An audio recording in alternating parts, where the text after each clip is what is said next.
the first incarnation of Expedition, we gathered at the Dublin Theatre Festival and presented the first iterations of 4 new works, 2 installations, a symposium, and a performance piece.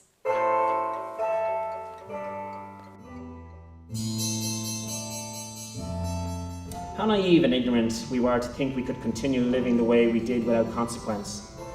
From the beginning of the Industrial Revolution in the mid-18th century to the present day, 2115, over the course of approximately 350 years, we undid the process of diversification that was 65 million years in the making. Even in the company of 11 billion other humans, the world is now a much lonelier and hungrier place.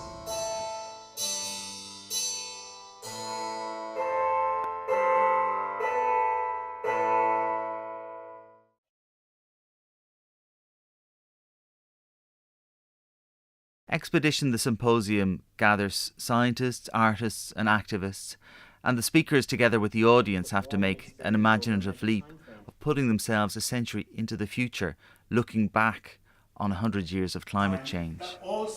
So it offers a kind of creative space where we can ask the big question, what should we have done differently? Soon reveal.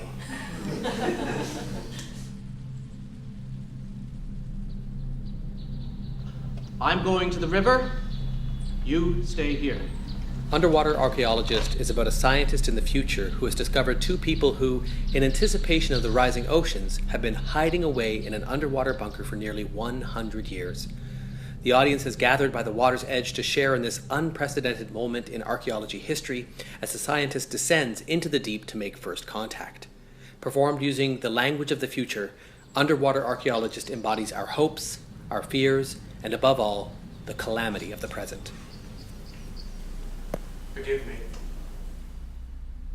Okay, full stop.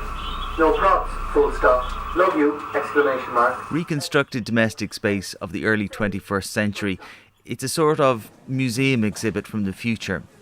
It plays with the idea that a great digital glitch has wiped out nearly all records of our time, and it leaves our future curators, if you like, to imagine or reimagine how we live today.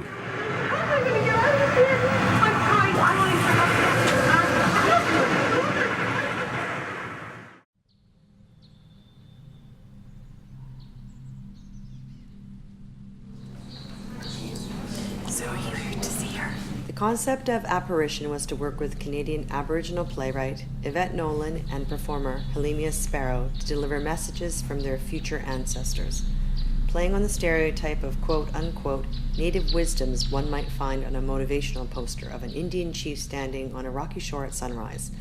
The holographic apparition delivers sardonic messages to her audience of one as she alternates between traditional and contemporary garb.